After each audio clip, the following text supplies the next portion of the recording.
Tower Recordings presents The Dunwich Horror by H.P. Lovecraft. Read for you by Thaddeus Reave.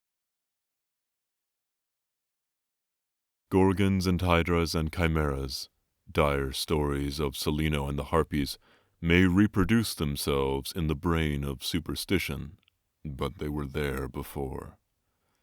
They are transcripts, types. The archetypes are in us and eternal. How else should the recital of that which we know in a waking sense to be false come to affect us all? Is it that we naturally conceive terror from such objects, considered in their capacity of being able to inflict upon us bodily injury? Oh, least of all. These terrors are of older standing. They date beyond body, or without the body, they would have been the same. That the kind of fear here treated is purely spiritual, that it is strong in proportion as it is objectless on earth, that it predominates in the period of our sinless infancy, are difficulties the solution of which might afford us some probable insight into our ante-mundane condition, and a peep at least into the shadowland of pre-existence. Charles Lamb, Witches and Other Night Fears. 1.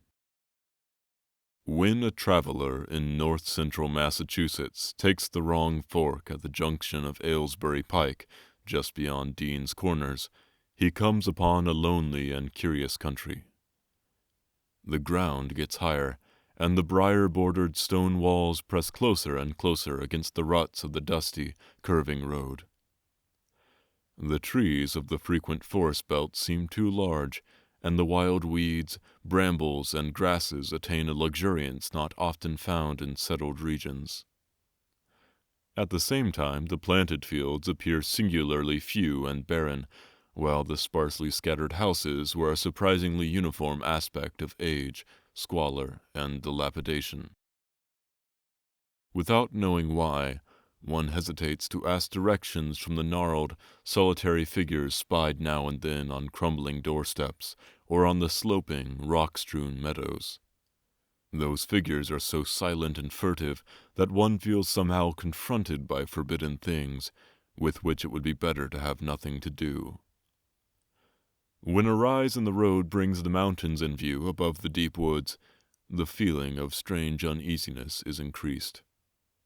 The summits are too rounded and symmetrical to give a sense of comfort and naturalness, and sometimes the sky silhouettes with a special clearness the queer circles of tall stone pillars with which most of them are crowned. Gorges and ravines of problematical depth intersect the way, and the crude wooden bridges always seem of dubious safety. When the road dips again, there are stretches of marshland that one instinctively dislikes, and indeed almost fears at evening when unseen whippoorwills chatter and the fireflies come out in abnormal profusion to dance to the raucous, creepily insistent rhythms of stridently piping bullfrogs. The thin, shining line of the Miskatonic's upper reaches has an oddly serpent-like suggestion as it winds close to the feet of the domed hills among which it rises. As the hills draw nearer, one heeds their wooded sides more than their stone-crowned tops. Those sides loom up so darkly and precipitously that one wishes they would keep their distance, but there is no road by which to escape them. Across a covered bridge, one sees a small village huddled between the stream and the vertical slope of Round Mountain, and wonders at the cluster of rotting gambrel roofs, bespeaking an earlier architectural period than that of the neighboring region. It is not reassuring to see, on a closer glance, that most of the houses are deserted and falling to ruin, and that the now broken steepled church now harbors the one slovenly mercantile establishment of the hamlet. One dreads to trust the tenebrous tunnel of the bridge, yet there is no way to avoid it. Once across, it is hard to prevent the impression of a faint, malign odor about the village street, as of the massed mold and decay of centuries. It is always a relief to get clear of the place, and to follow the narrow road around the base of the hills and across the level country beyond till it rejoins the Aylesbury Pike. Afterwards, one sometimes learns that one has been through Dunwich. Outsiders visit Dunwich as seldom as possible, and since a certain season of horror, all the signboards pointing towards it have been taken down. The scenery, judged by an ordinary aesthetic canon, is more than commonly beautiful, yet there is no influx of artists or summer tourists. 2 centuries ago, when talk of witch blood, Satan worship, and strange forest presences was not laughed at, it was the custom to give reasons for avoiding the locality. In our sensible age, since the Dunwich horror of 1928 was hushed up by those who had the town's and the world's welfare at heart, people shun it without knowing exactly why.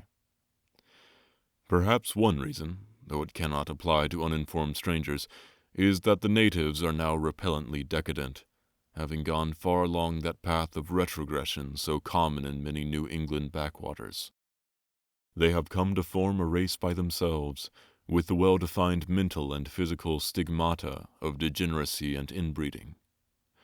The average of their intelligence is woefully low, whilst their annals reek of overt viciousness and of half-hidden murders, incests, and deeds of almost unnameable violence and perversity. The old gentry, representing the 2 or 3 armigerous families which came from Salem in 1692, have kept somewhat above the general level of decay, though many branches are sunk into the sordid populace so deeply that only their names remain as a key to the origin they disgrace.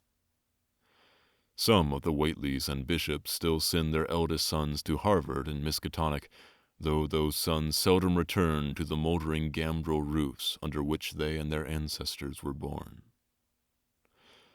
No one, even those who have the facts concerning the recent horror, can say just what is the matter with Dunwich, though old legends speak of unhallowed rites and conclaves of the Indians, amidst which they called forbidden shapes of shadow out of the great rounded hills, and made wild orgiastic prayers that were answered by loud crackings and rumblings from the ground below.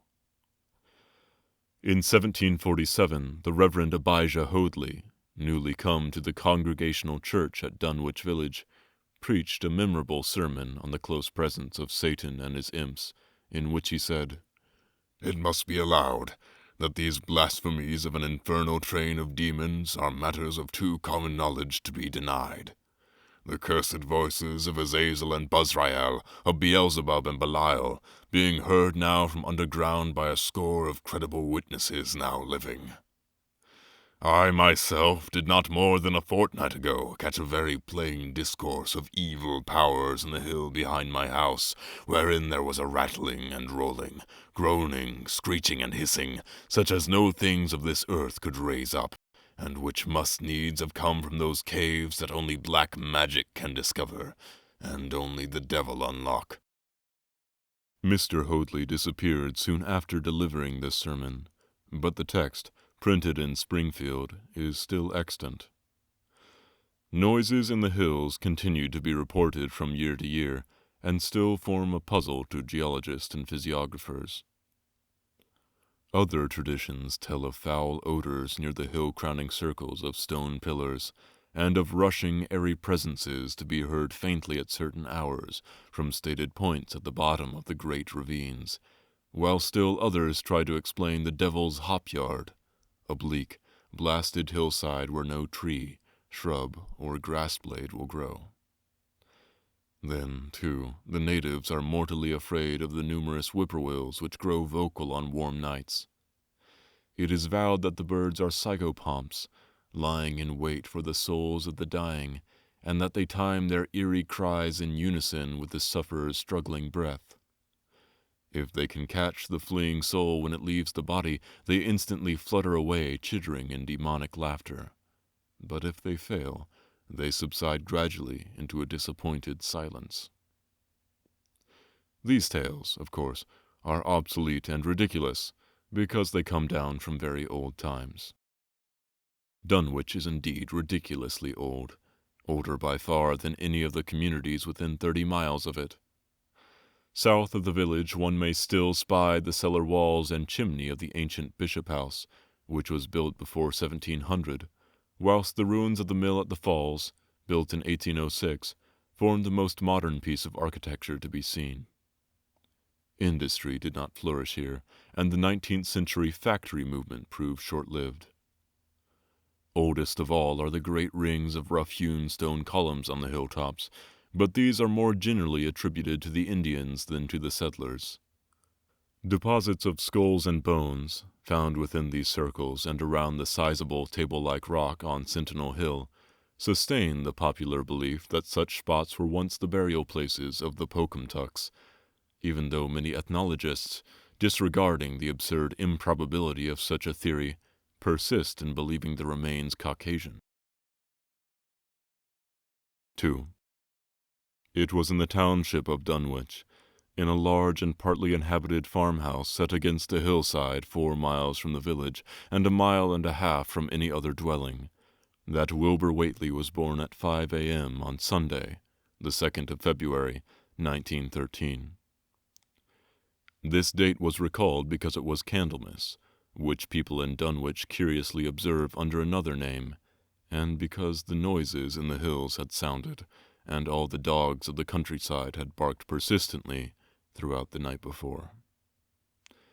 Less worthy of notice was the fact that the mother was one of the decadent Whateleys, a somewhat deformed, unattractive albino woman of 35, living with an aged and half-insane father, about whom the most frightful tales of wizardry had been whispered in his youth. Lavinia Whately had no known husband, but according to the custom of the region made no attempt to disavow the child, concerning the other side of whose ancestry the country folk might, and did, speculate as widely as they chose. On the contrary, she seemed strangely proud of the dark, goatish-looking infant who formed such a contrast to her own sickly and pink-eyed albinism, and was heard to mutter many curious prophecies about its unusual powers and tremendous future. Lavinia was one who would be apt to mutter such things, for she was a lone creature, given to wandering amidst thunderstorms in the hills, and trying to read the great odorous books which her father had inherited through 2 centuries of Whateleys, and which were fast falling to pieces with age and wormholes. She had never been to school, but was filled with disjointed scraps of ancient lore that old Whately had taught her. The remote farmhouse had always been feared because of old Whately's reputation for black magic, and the unexplained death by violence of Mrs. Whately, when Lavinia was 12 years old, had not helped to make the place popular. Isolated among strange influences, Lavinia was fond of wild and grandiose daydreams and singular occupations, nor was her leisure much taken up by household cares, in a home from which all standards of order and cleanliness had long since disappeared. There was a hideous screaming which echoed above even the hill noises and the dogs barking on the night Wilbur was born, but no doctor or midwife presided at his coming. Neighbors knew nothing of him till a week afterward, when old Whately drove his sleigh through the snow into Dunwich village, and discoursed incoherently to the group of loungers at Osborne's general store. There seemed to be a change in the old man, an added element of furtiveness in the clouded brain which suddenly transformed him from an object to a subject of fear, though he was not one to be perturbed by any common family event. Amidst it all he showed some trace of the pride later noticed in his daughter, and what he said of the child's paternity was remembered by many of his hearers years afterward. "I don't care what folks think. If Lavinia's boy looked like his pa, he wouldn't look like nothing ye expect. You needn't think the only folks is the folks hereabouts. Lavinia's read some, and has seed some things the most of ye only tell about. I calculate her man is as good a husband as you can find this side of Aylesbury, and if you knowed as much about the hills as I do, you wouldn't ask no better church wedding or herring. Let me tell you something. Some day you folks will hear a child of Lavinia's a-calling its father's name on the top of Sentinel Hill." The only person who saw Wilbur during the first month of his life were old Zechariah Whately, of the undecayed Whateleys, and Earl Sawyer's common-law wife, Mamie Bishop. Mamie's visit was frankly one of curiosity, and her subsequent tales did justice to her observations, but Zechariah came to lead a pair of Alderney cows which old Whately had bought of his son Curtis. This marked the beginning of a course of cattle buying on the part of small Wilbur's family, which ended only in 1928, when the Dunwich horror came and went. Yet at no time did the ramshackle Whately barn seem overcrowded with livestock. There came a period when people were curious enough to steal up and count the herd that grazed precariously on the steep hillside above the old farmhouse, and they could never find more than 10 or 12 anemic, bloodless-looking specimens. Evidently some blight or distemper, perhaps sprung from the unwholesome pasturage or the diseased fungi and timbers of the filthy barn, caused a heavy mortality amongst the Whately animals. Odd wounds or sores, having something of the aspect of incisions, seemed to afflict the visible cattle, and once or twice during the earlier months certain callers fancied they could discern similar sores about the throats of the gray, unshaven old man and his slatternly, crinkly-haired albino daughter. In the spring after Wilbur's birth, Lavinia resumed her customary rambles in the hills, bearing in her misproportioned arms the swarthy child. Public interest in the Whateleys subsided after most of the country folk had seen the baby, and no one bothered to comment on the swift development which that newcomer seemed every day to exhibit. Wilbur's growth was indeed phenomenal, for within 3 months of his birth he had attained a size and muscular power not usually found in infants under a full year of age. His motions and even his vocal sounds showed a restraint and deliberateness highly peculiar in an infant, and no one was really unprepared when, at 7 months, he began to walk unassisted, with falterings which another month was sufficient to remove. It was somewhat after this time, on Halloween, that a great blaze was seen at midnight on the top of Sentinel Hill, where the old table-like stone stands amidst its tumulus of ancient bones. Considerable talk was started when Silas Bishop, of the undecayed bishops, mentioned having seen the boy running sturdily up that hill ahead of his mother about an hour before the blaze was remarked. Silas was rounding up a stray heifer, but he nearly forgot his mission when he fleetingly spied the 2 figures in the dim light of his lantern. They darted almost noiselessly through the underbrush, and the astonished watcher seemed to think they were entirely unclothed. Afterwards he could not be sure about the boy, who may have had some kind of a fringed belt and a pair of dark trunks or trousers on. Wilbur was never subsequently seen alive and conscious without complete and tightly buttoned attire, the disarrangement or threatened disarrangement of which always seemed to fill him with anger and alarm. His contrast with his squalid mother and grandfather in this respect was thought very notable, until the horror of 1928 suggested the most valid of reasons. The next January, gossips were mildly interested in the fact that Lavinia's black brat had commenced to talk, and at the age of only 11 months.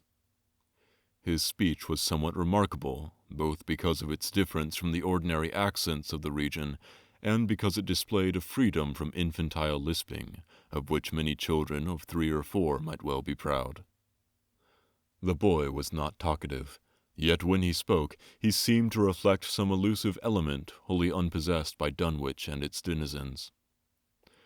The strangeness did not reside in what he said, or even in the simple idioms he used, but seemed vaguely linked with his intonation or with the internal organs that produced the spoken sounds.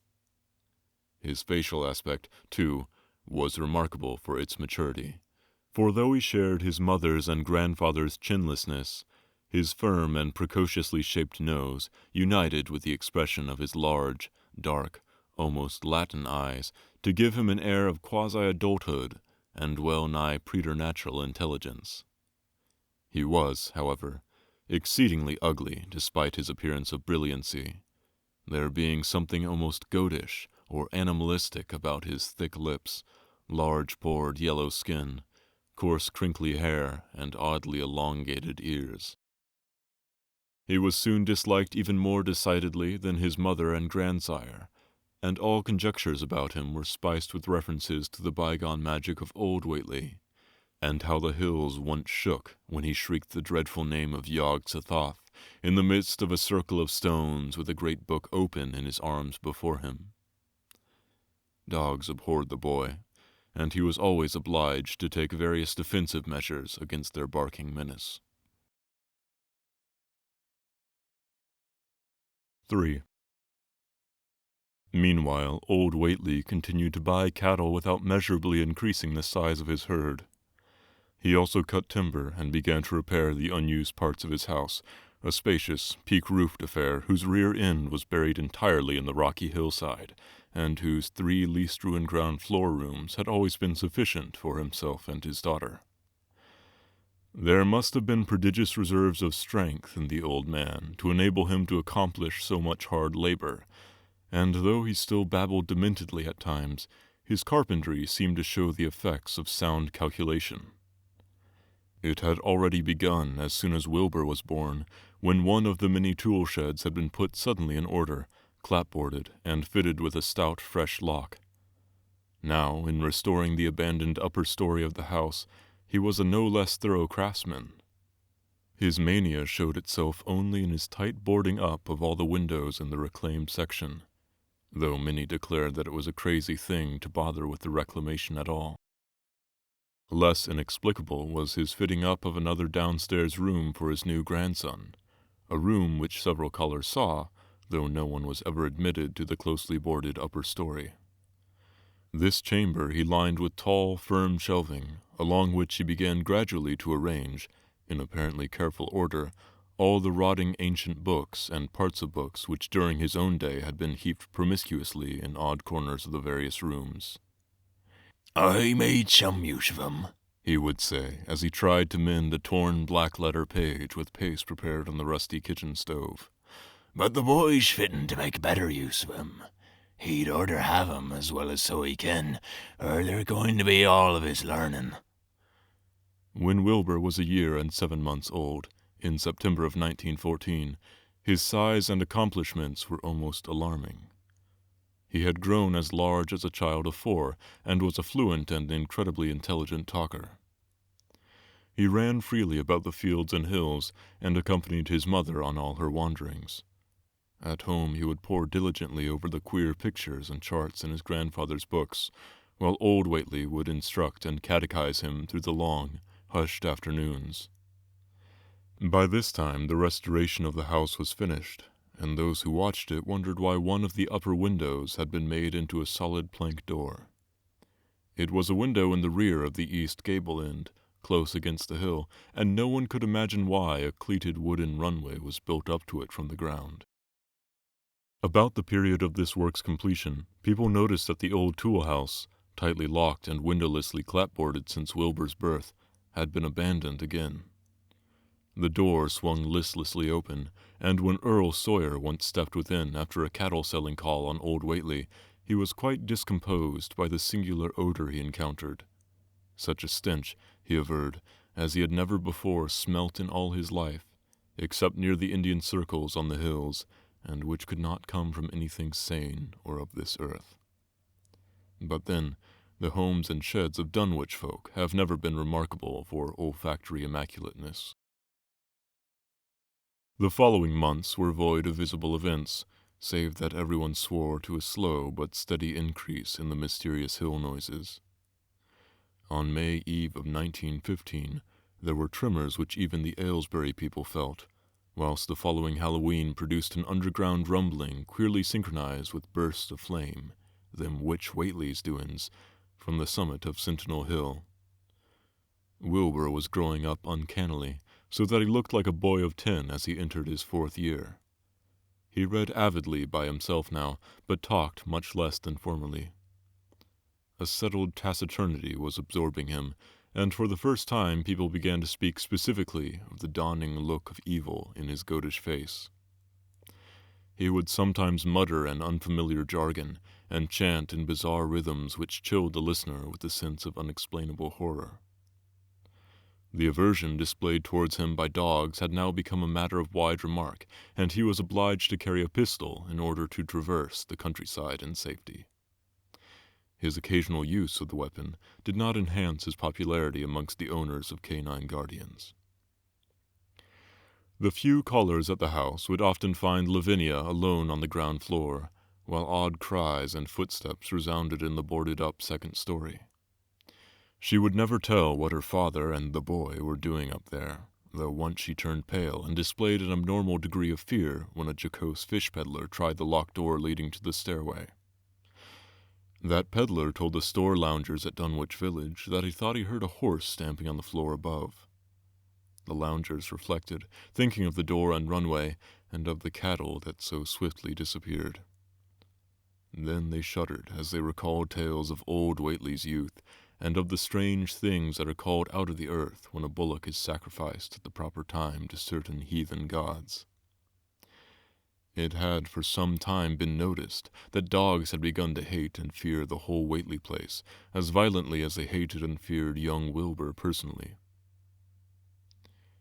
In 1917 the war came, and Squire Sawyer Whately, as chairman of the local draft board, had hard work finding a quota of young Dunwich men fit even to be sent to development camp. The government, alarmed at such signs of wholesale regional decadence, sent several officers and medical experts to investigate, conducting a survey which New England newspaper readers may still recall. It was the publicity attending this investigation which set reporters on the track of the Whateleys, and caused the Boston Globe and Arkham Advertiser to print flamboyant Sunday stories of young Wilbur's precociousness, old Whately's black magic, and the shelves of strange books, the sealed second story of the ancient farmhouse, and the weirdness of the whole region and its hill noises. Wilbur was 4.5 then, and looked like a lad of 15. His lips and cheeks were fuzzy with a coarse dark down, and his voice had begun to break. Earl Sawyer went out to the Whately place with both sets of reporters and cameramen, and called their attention to the queer stench which now seemed to trickle down from the sealed upper spaces. It was, he said, exactly like a smell he had found in the tool shed abandoned when the house was finally repaired, and like the faint odors which he sometimes thought he caught near the stone circle on the mountains. Dunwich folk read the stories when they appeared, and grinned over the obvious mistakes. They wondered, too, why the writers made so much of the fact that old Whately always paid for his cattle in gold pieces of extremely ancient date. The Whateleys had received their visitors with ill-concealed distaste, though they did not dare court further publicity by a violent resistance or refusal to talk. 4.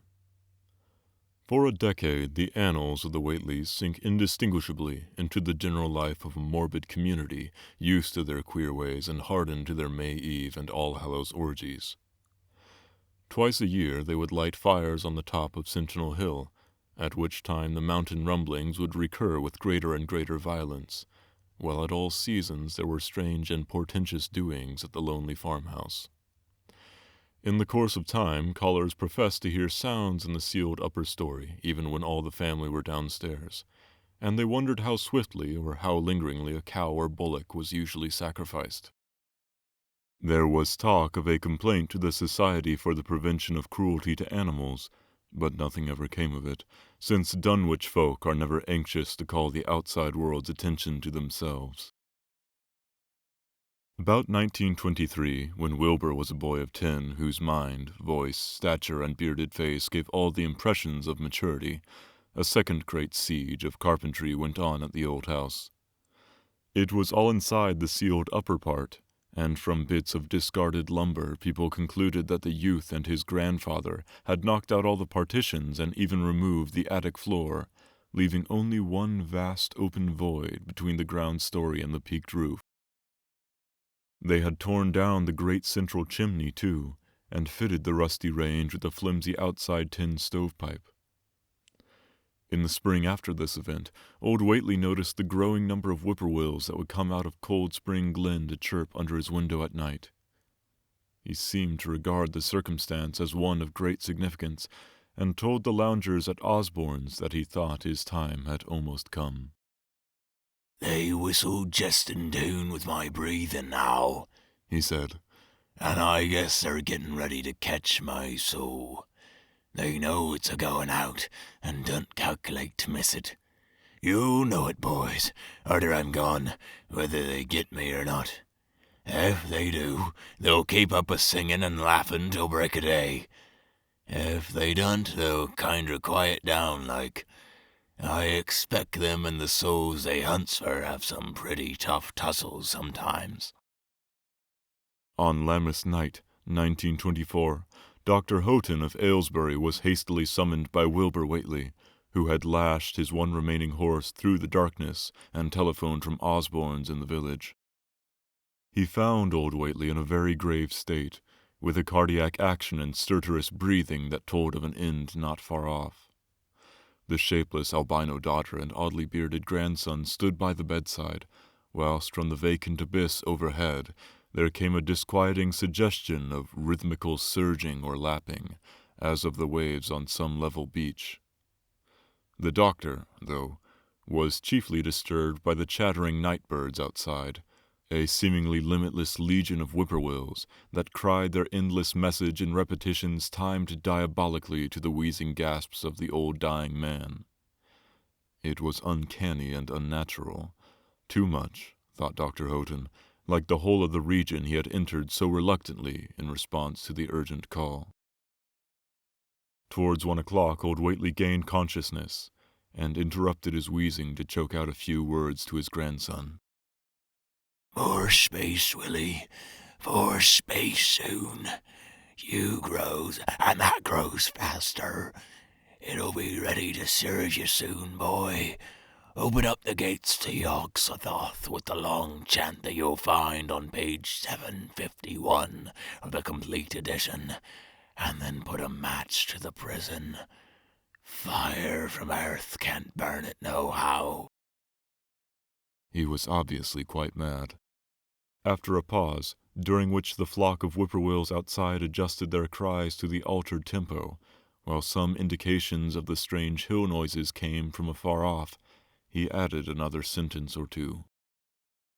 Feed it regular, Willie, and mind the quantity, but don't let it grow too fast for the place, for if it busts quarters or gets out afore he opens the Yog-Sothoth, it's all over and no use. Only them from beyond can make it multiply and work. Only them, the old uns as want to come back. But speech gave place to gasps again, and Lavinia screamed at the way the whippoorwills followed the change. It was the same for more than an hour when the final throaty rattle came. Dr. Houghton drew shrunken lids over the glazing gray eyes as the tumult of birds faded imperceptibly to silence. Lavinia sobbed, but Wilbur only chuckled whilst the hill noises rumbled faintly. "They didn't get 'em," he muttered in his heavy bass voice. Wilbur was by this time a scholar of really tremendous erudition in his one-sided way, and was quietly known by correspondence to many librarians in distant places where rare and forbidden books of old days are kept. He was more and more hated and dreaded around Dunwich because of certain youthful disappearances which suspicion laid vaguely at his door, but was always able to silence inquiry through fear or through use of that fund of old-time gold which still, as in his grandfather's time, went forth regularly and increasingly for cattle buying.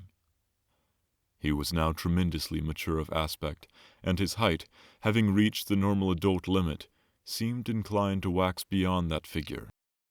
In 1925, when a scholarly correspondent from Miskatonic University called upon him one day and departed pale and puzzled, he was fully 6 3/4 feet tall. Through all the years, Wilbur had treated his half-deformed albino mother with a growing contempt, finally forbidding her to go to the hills with him on May Eve and Hallowmass, and in 1926 the poor creature complained to Mamie Bishop of being afraid of him. "There's more about him as I knows than I can tell you, Mamie," she said. "And nowadays there's more nor what I know myself. I vow for God, I don't know what he wants, nor what he's a-trying to do. That Halloween, the hill noises sounded louder than ever, and fire burned on Sentinel Hill as usual, but people paid more attention to the rhythmical screaming of vast flocks of unnaturally belated whippoorwills, which seemed to be assembled near the unlighted Whately farmhouse. After midnight, their shrill notes burst into a kind of pandemoniac cachinnation which filled all the countryside, and not until dawn did they finally quiet down. Then they vanished, hurrying southward where they were fully a month overdue. What this meant no one could be quite certain till later. None of the country folk seemed to have died, but poor Lavinia Whately, the twisted albino, was never seen again. In the summer of 1927, Wilbur repaired 2 sheds in the farmyard and began moving his books and effects out to them. Soon afterwards, Earl Sawyer told the loungers at Osborne's that more carpentry was going on in the Whately farmhouse. Wilbur was closing all the doors and windows on the ground floor and seemed to be taking out partitions as he and his grandfather had done upstairs 4 years before. He was living in one of the sheds, and Sawyer thought he seemed unusually worried and tremulous. People generally suspected him of knowing something about his mother's disappearance, and very few ever approached his neighborhood now. His height had increased to more than 7 feet, and showed no signs of ceasing its development. 5. The following winter brought an event no less strange than Wilbur's first trip outside the Dunwich region. Correspondence with the Widner Library at Harvard, the Bibliothèque Nationale in Paris, the British Museum, the University of Buenos Aires, and the library of Miskatonic University at Arkham had failed to get him the loan of a book he desperately wanted. So at length he set out in person, shabby, dirty, bearded, and uncouth of dialect, to consult the copy at Miskatonic, which was the nearest to him geographically. Almost 8 feet tall, and carrying a cheap new valise from Osborne's general store, this dark and goatish gargoyle appeared one day in Arkham in quest of the dreaded volume kept under lock and key at the college library, the hideous Necronomicon of the mad Arab Abdul Alhazred in Olaus Wormius's Latin version, as printed in Spain in the 17th century. He had never seen a city before, but had no thought save to find his way to the university grounds, where indeed he passed heedlessly by the great white-fanged watchdog that barked with unnatural fury and enmity, and tugged frantically at its stout chain.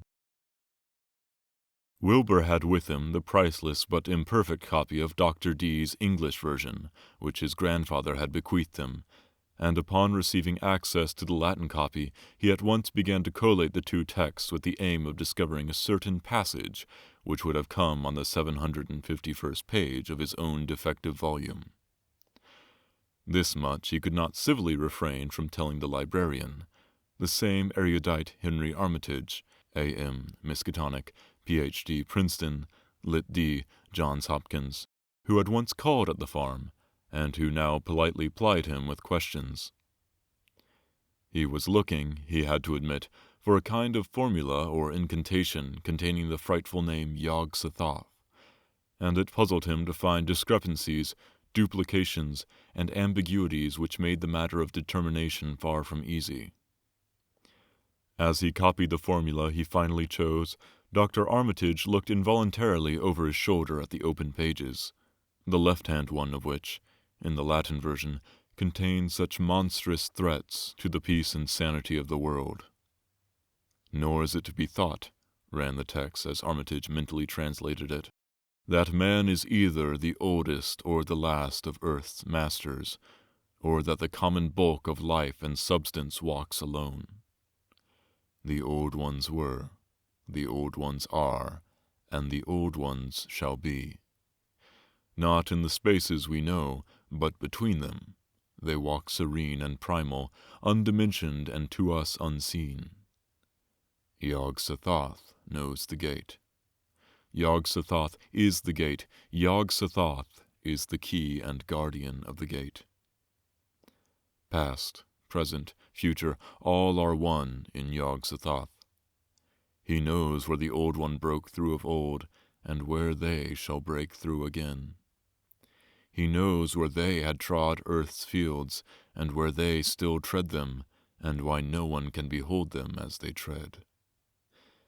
By their smell can men sometimes know them near, but of their semblance can no man know, saving only in the features of those they have begotten on mankind. And of those are there many sorts, differing in likeness from man's truest eidolon to that shape without sight or substance which is them.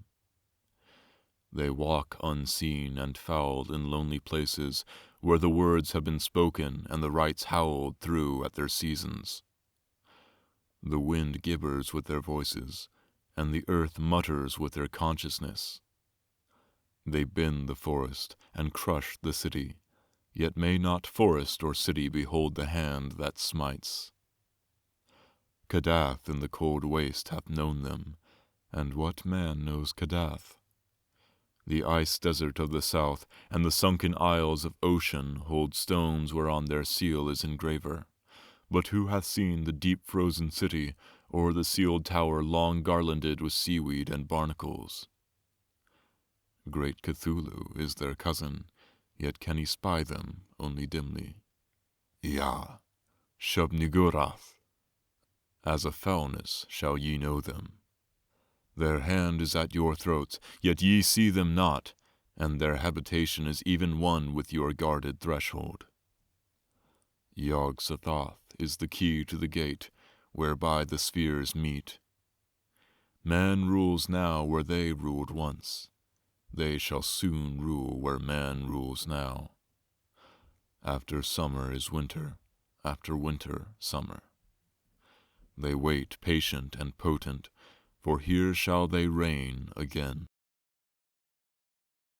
Dr. Armitage, associating what he was reading with what he had heard of Dunwich and its brooding presences, and of Wilbur Whately and his dim, hideous aura that stretched from a dubious birth to a cloud of probable matricide, felt a wave of fright as tangible as a draught of the tomb's cold clamminess.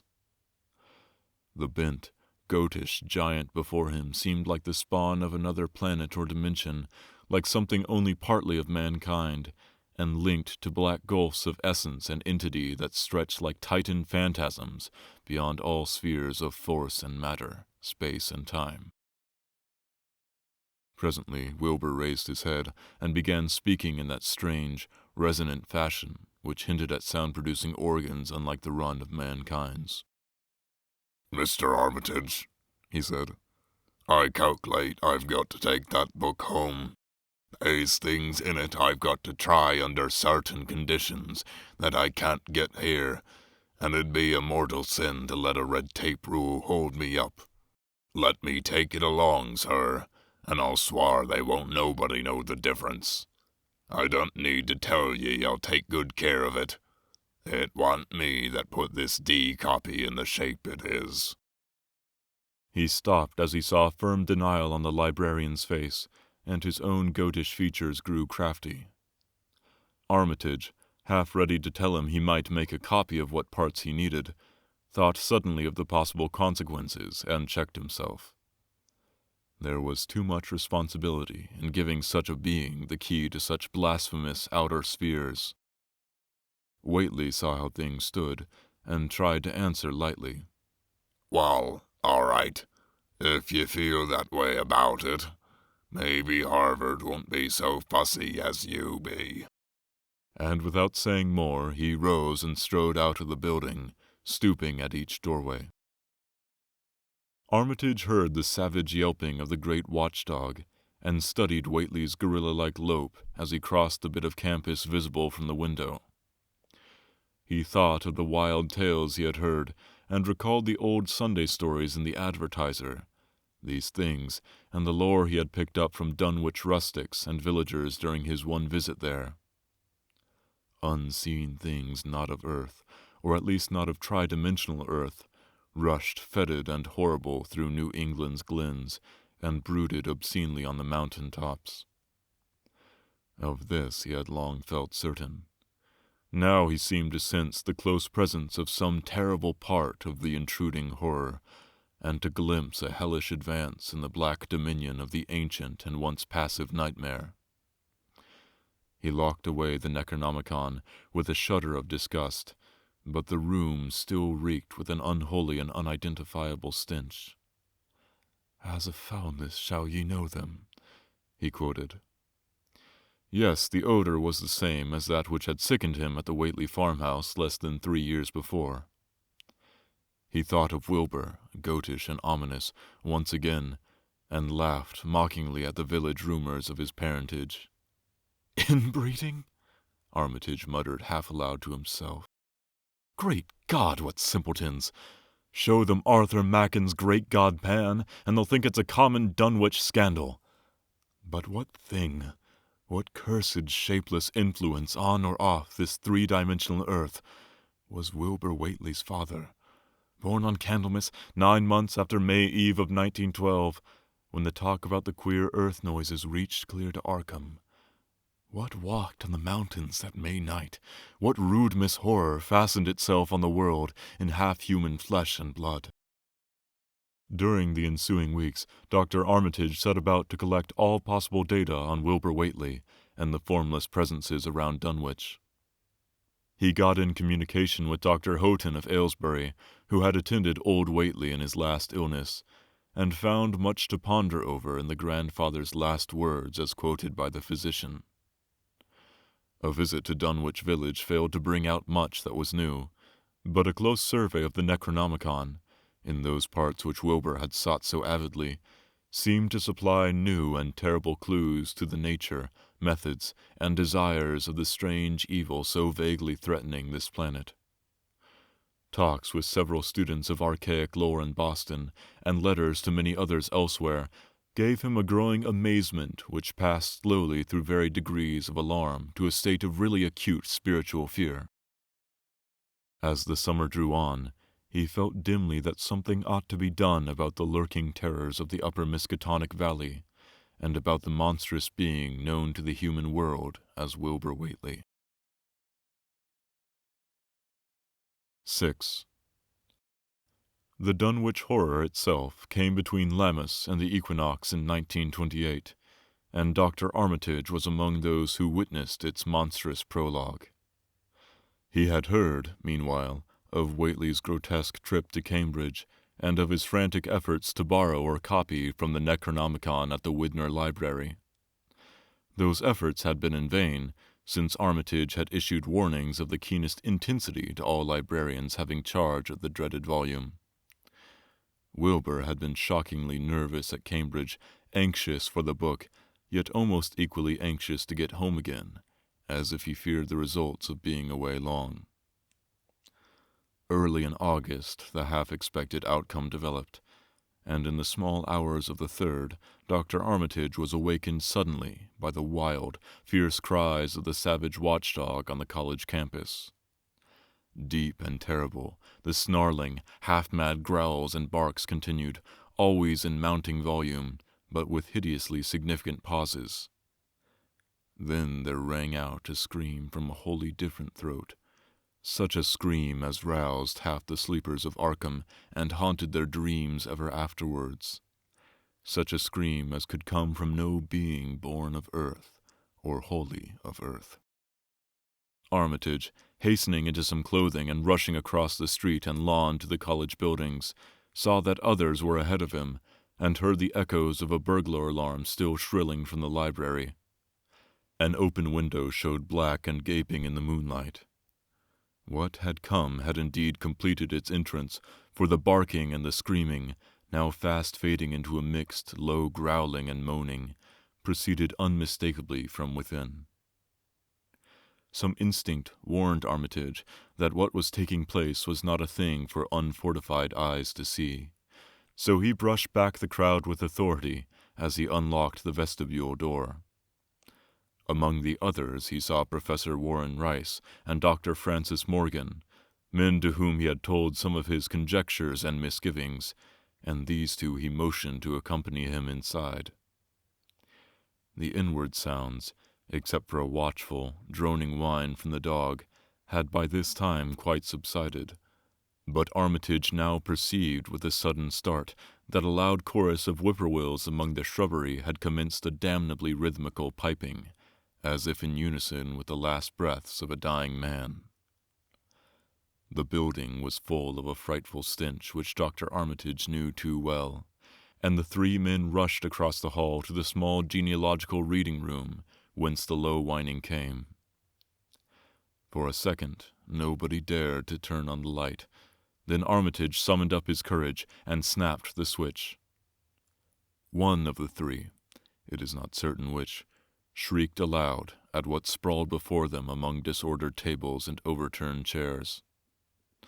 Professor Rice declares that he wholly lost consciousness for an instant, though he did not stumble or fall. The thing that lay half-bent on its side, in a fetid pool of greenish-yellow ichor and tarry stickiness, was almost 9 feet tall, and the dog had torn off all the clothing and some of the skin. It was not quite dead, but twitched silently and spasmodically, while its chest heaved in monstrous unison with the mad piping of the expectant whippoorwills outside. Bits of shoe leather and fragments of apparel were scattered about the room, and just inside the window an empty canvas sack lay, where it had evidently been thrown. Near the central desk, a revolver had fallen, a dented but undischarged cartridge later explaining why it had not been fired. The thing itself, however, crowded out all other images at the time. It would be trite and not wholly accurate to say that no human pen could describe it, but one may properly say that it could not be vividly visualized by anyone whose ideas of aspect and contour are too closely bounded up with the common life forms of this planet and of the 3 known dimensions. It was partly human, beyond a doubt, with very man-like hands and head, and the goatish, chinless face had the stamp of the Whateleys upon it. But the torso and lower parts of the body were teratologically fabulous, so that only generous clothing could ever have enabled it to walk on earth unchallenged or uneradicated. Above the waist it was semi-anthropomorphic, though its chest, where the dog's rending paws still rested watchfully, had the leathery, reticulated hide of a crocodile or alligator. The back was piebald with yellow and black, and dimly suggested the squamous covering of certain snakes. Below the waist, though, it was the worst, for here all human resemblance left off, and sheer fantasy began. The skin was thickly covered with coarse black fur, and from the abdomen a score of long greenish-gray tentacles, with red sucking mouths, protruded limply. Their arrangement was odd, and seemed to follow the symmetries of some cosmic geometry unknown to Earth or the solar system. On each of the hips, deep set in a kind of pinkish, ciliated orbit, was what seemed to be a rudimentary eye, whilst in lieu of a tail there depended a kind of trunk or feeler with purple annular markings, and with many evidences of being an undeveloped mouth or throat. The limbs, save for their black fur, roughly resembled the hind legs of prehistoric Earth's giant saurians, and terminated in ridgy-veined pads that were neither hooves nor claws. When the thing breathed, its tail and tentacles rhythmically changed color, as if from some circulatory cause normal to the non-human greenish tinge, whilst in the tail it was manifest as a yellowish appearance which altered with a sickly grayish-white in the spaces between the purple rings. Of genuine blood there was none, only the fetid greenish-yellow ichor which trickled along the painted floor beyond the radius of the stickiness, and left a curious discoloration behind it. As the presence of the 3 men seemed to rouse the dying thing, it began to mumble without turning or raising its head. Dr. Armitage made no written recording of its mouthings, but asserts confidently that nothing in English was uttered. At first the syllables defied all correlation with any speech of Earth, but towards the last there came some disjointed fragments evidently taken from the Necronomicon, that monstrous blasphemy in quest of which the thing had perished. These fragments, as Armitage recalls them, ran something like Ngai, Ngaha, Bogshogog, Yaha, Yog Sothoth, Yog Sothoth. They trailed off into nothingness as the whippoorwill shrieked in rhythmical crescendos of unholy anticipation. Then came a halt in the gasping, and the dog raised its head in a long, lugubrious howl. A change came over the yellow, goatish face of the prostrate thing, and the great black eyes fell in appallingly. Outside the window, the shrilling of the whippoorwills had suddenly ceased, and above the murmurs of the gathering crowd there came the sound of a panic-struck whirring and fluttering. Against the moon, vast clouds of feathery watchers rose and raced from sight, frantic at that which they had sought for prey. All at once the dog started up abruptly, gave a frightened bark, and leaped nervously out of the window by which it had entered. A cry rose from the crowd, and Dr. Armitage shouted to the men outside that no one must be admitted till the police or medical examiner came. He was thankful that the windows were just too high to permit peering within, and drew the dark curtains carefully down over each one. By this time 2 policemen had arrived, and Dr. Morgan, meeting them in the vestibule, was urging them for their own sakes to postpone entrance to the stench-filled reading room till the examiner came and the prostrate thing could be covered up. Meanwhile, frightful changes were taking place on the floor. One need not describe the kind and rate of shrinkage and disintegration that occurred before the eyes of Dr. Armitage and Professor Rice, but it is permissible to say that, aside from the external appearance of face and hands, the really human element in Wilbur Whately must have been very small. When the medical examiner came, there was only a sticky, whitish mass on the painted boards, and the monstrous odor had nearly disappeared. Apparently Whately had had no skull or bony skeleton, at least in any true or stable sense. He had taken somewhat after his unknown father. 7. Yet all this was only the prologue of the actual Dunwich horror. Formalities were gone through by bewildered officials, abnormal details were duly kept from press and public, and men were sent to Dunwich and Aylesbury to look up property and notify any who might be heirs of the late Wilbur Whately. They found the countryside in great agitation, both because of the growing rumblings beneath the domed hills, and because of the unwanted stench and the surging, lapping sounds which came increasingly from the great empty shell formed by Whately's boarded-up farmhouse. Earl Sawyer, who tended the horse and cattle during Wilbur's absence, had developed a woefully acute case of nerves. The officials devised excuses not to enter the noisome boarded place, and were glad to confine their surveys of the deceased living quarters, the newly mended sheds, to a single visit.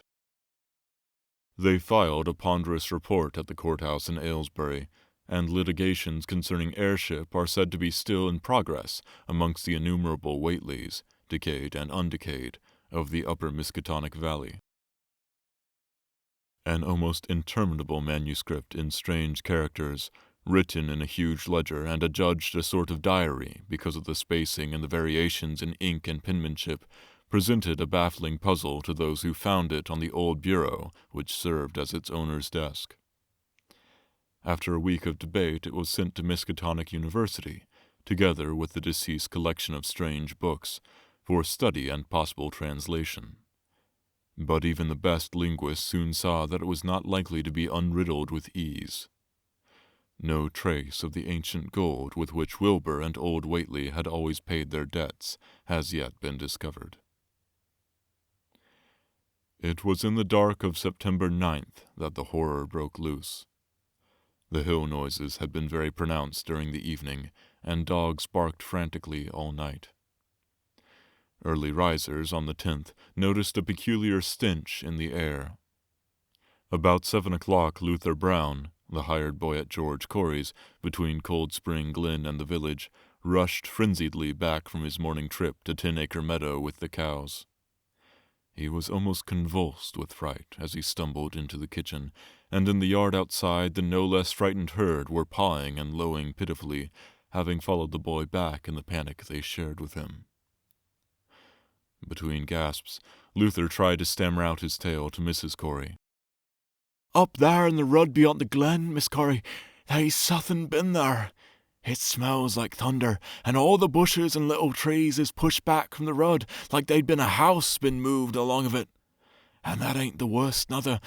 They's prints in the rud, Miss Corey, great round prints as big as barrelheads, all sunk down deep like a elephant had been along, only they's a sight more nor 4 feet could make. I looked at 1 or 2 before I run, and I see every one was covered with lines spreading out from one place, like as if big palm leaf fans, 2 or 3 times as big as any they is, had have been pounded down into the rud. And the smell was awful, like what it is around Wizard Whiteley's old house." Here he faltered, and seemed to shiver afresh with the fright that had sent him flying home. Mrs. Corey, unable to extract more information, began telephoning the neighbors, thus starting on its round the overture of panic that heralded the major terrors. When she got Sally Sawyer, housekeeper at Seth Bishop's, the nearest place to Whately's, it became her turn to listen instead of transmit, for Sally's boy Chauncey, who slept poorly, had been up on the hill towards Whately's, and had dashed back in terror after one look at the place, and at the pasturage where Mr. Bishop's cows had been left out all night. "Yes, Miss Corey," came Sally's tremulous voice over the party wire. "Chauncey he just come back a postin' and couldn't half talk for being scared. He says old Whately's house is all bowed up, with timbers scattered round like they'd been dynamite inside, only the bottom floor ain't through, but is all covered with a kind of tar-like stuff that smells awful, and drips down offen the edges onto the ground where the side timbers is blowed away. And they's awful kinder marks in the yard, too, great round marks, bigger round than a hogshead, and all sticky with stuff like is on the browed up house.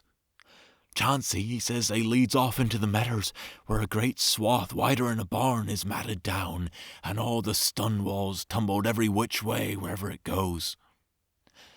And he says he, Miss Corey, as how he sought to look for Seth's cows, frightened as he was, and found 'em in the upper pasture nigh the Devil's Hop yard, in an awful shape.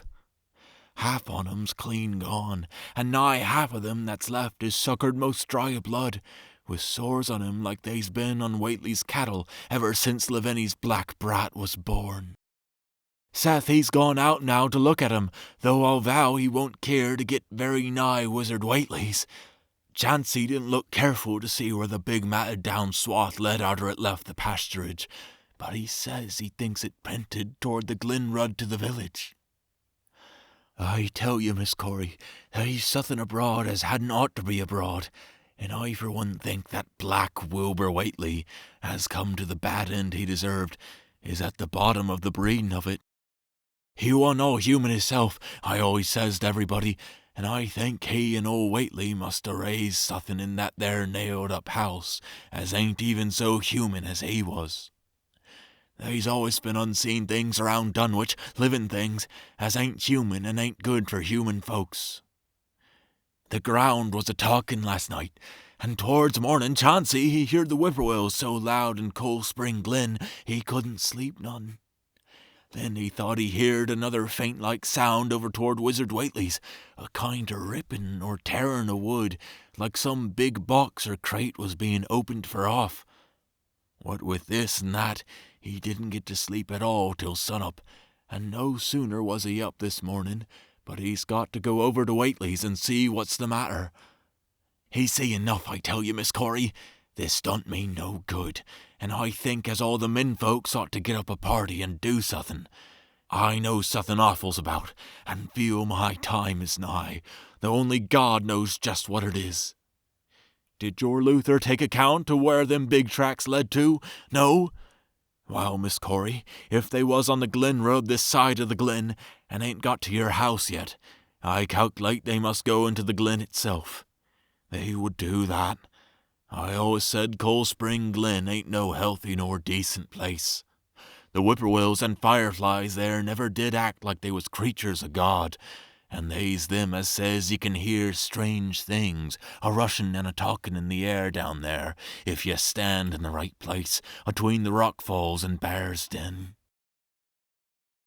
By that noon, fully 3/4 of the men and boys of Dunwich were trooping over the roads and meadows between the new-made Whately ruins and Cold Spring Glen, examining in horror the vast, monstrous prints, the maimed bishop cattle, the strange, noisome wreck of the farmhouse, and the bruised, matted vegetation of the fields and roadside.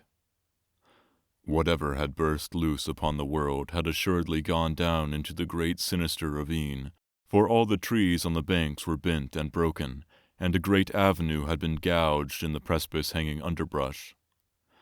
It was as though a house, launched by an avalanche, had slid down through the tangled growths of the almost vertical slope. From below no sound came, but only a distant, undefinable fetor, and it is not to be wondered at that the men preferred to stay on the edge and argue rather than descend and beard the unknown cyclopean horror in its lair. 3 dogs that were with the party had barked furiously at first, but seemed cowed and reluctant when near the glen. Someone telephoned the news to the Aylesbury Transcript, but the editor, accustomed to wild tales from Dunwich, did no more than concoct a humorous paragraph about it, an item soon afterward reproduced by the Associated Press. That night everyone went home, and every house and barn was barricaded as stoutly as possible. Needless to say, no cattle were allowed to remain in open pasturage. About 2 a.m, a frightful stench and the savage barking of the dogs awakened the household at Elmer Fry's on the eastern edge of Cold Spring Glen, and all agreed that they could hear a sort of muffled swishing or lapping sound from somewhere outside. Mrs. Fry proposed telephoning the neighbors, and Elmer was about to agree when the noise of splintering wood burst in upon their deliberations. It came, apparently, from the barn, and was quickly followed by a hideous screaming and stamping amongst the cattle. The dogs slavered, and crouched close to the feet of the fear-numbed family. Fry lit a lantern through force of habit, but knew it would be death to go out into that black farmyard.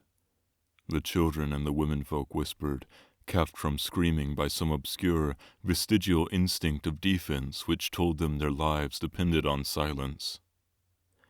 At last the noise of the cattle subsided to a pitiful moaning, and a great snapping, crashing, and crackling ensued. The Frys, huddled together in the sitting-room, did not dare to move until the last echoes died away far down in Cold Spring Glen.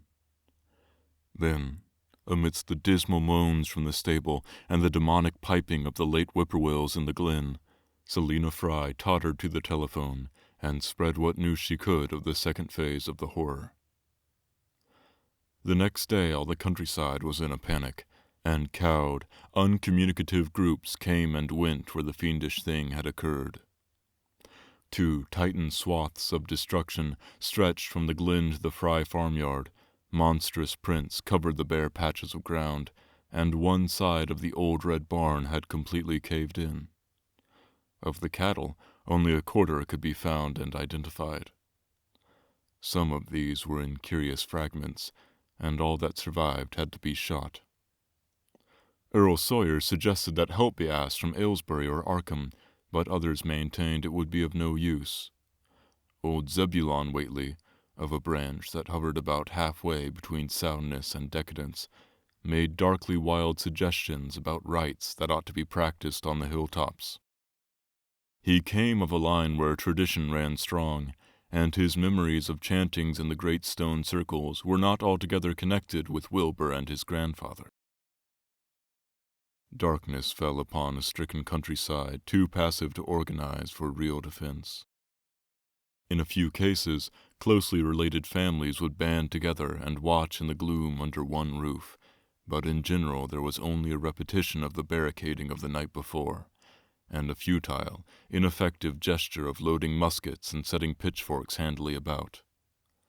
Nothing, however, occurred, except some hill noises, and when the day came, there were many who hoped that the new horror had gone as swiftly as it had come. There were even bold souls who proposed an offensive expedition down in the glen, though they did not venture to set an actual example to the still reluctant majority. When night came again, the barricading was repeated, though there was less huddling together of families. In the morning, both the Fry and the Seth Bishop households reported excitement among the dogs, and vague sounds and stenches from afar, while early explorers noted with horror a fresh set of the monstrous tracks in the road skirting Sentinel Hill. As before, the sides of the road showed a bruising, indicative of the blasphemously stupendous bulk of the horror, whilst the conformation of the tracks seemed to argue a passage in two directions, as if the moving mountain had come from Cold Spring Glen and returned to it along the same path. At the base of the hill, a 30-foot swath of crushed shrubbery saplings led steeply upwards, and the seekers gasped when they saw that even the most perpendicular places did not deflect the inexorable trail. Whatever the horror was, it could scale a sheer stony cliff of almost complete verticality, and as the investigators climbed round the hill's summit by safer routes, they saw that the trail ended, or rather reversed, there. It was here that the Whateleys used to build their hellish fires and chant their hellish rituals by the table-like stone on May Eve and Hallowmas. Now that very stone formed the center of a vast space thrashed around by the mountainous horror, whilst upon its slightly concave surface was a thick and fetid deposit of the same tarry stickiness observed on the floor of the ruined Whateley farmhouse when the horror escaped. Men looked at one another and muttered. Then they looked down the hill. Apparently the horror had descended by a route much the same as that of its ascent. To speculate was futile. Reason, logic, and normal ideas of motivation stood confounded. Only old Zebulon, who was not with the group, could have done justice to the situation, or suggested a plausible explanation. Thursday night began much like the others, but it ended less happily. The whippoorwills in the glen had screamed with such unusual persistence that many could not sleep, and about 3 a.m. all the party telephones rang tremulously. Those who took down the receivers heard a fright-mad voice shriek out, "Help! Oh my God!" and some thought a crashing sound followed the breaking off of the exclamation. There was nothing more. No one dared do anything, and no one knew till morning whence the call came. Then those who had heard it called everyone on the line, and found that only the Frys did not reply. The truth appeared an hour later, when a hastily assembled group of armed men trudged out to the Fry place at the head of the glen. It was horrible, yet hardly a surprise. There were more swaths and monstrous prints, but there was no longer any house. It had caved in like an eggshell, and amongst the ruins nothing living or dead could be discovered. Only a stench and a tarry stickiness. The Elmer Frys had been erased from Dunwich. 8.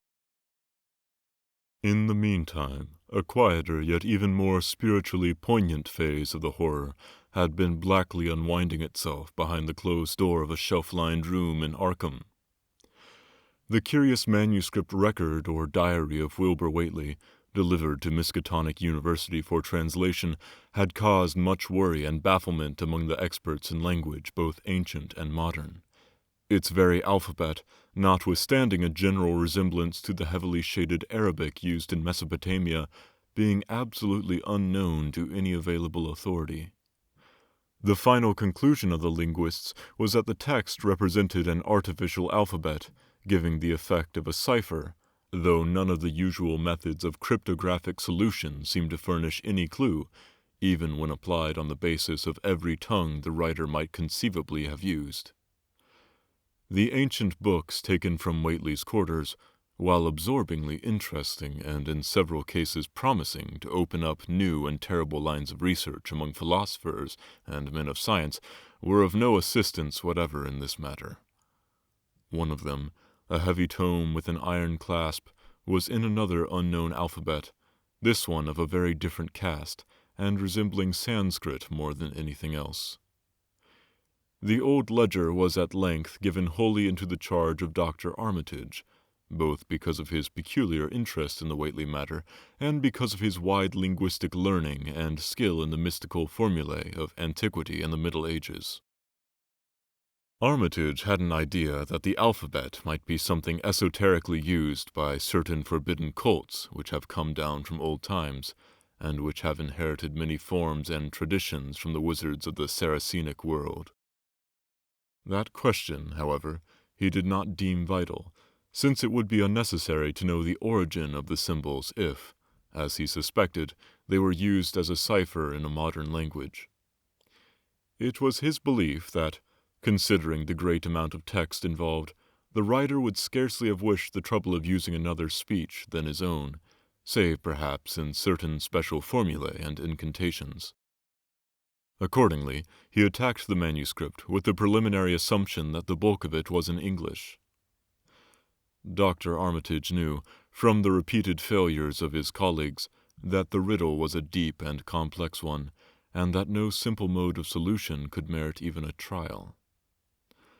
All through late August he fortified himself with a mass lore of cryptography, drawing upon the fullest resources of his own library, and waiting night after night amidst the arcana of Trimethius's Polygraphia, Jean-Baptiste Porta's De Furtivis Litterarum Notis, de Vierne's Traité des Chiffres, Falconer's Cryptomnesis Patefacta, Davies and Thickness's 18th-century treatises, and such fairly modern authorities as Blair, Van Martin, and Kluber's script itself, and in time became convinced that he had to deal with one of these subtlest and most ingenious of cryptograms, in which many separate lists of corresponding letters are arranged like the multiplication table, and the message built up with arbitrary keywords known only to the initiated.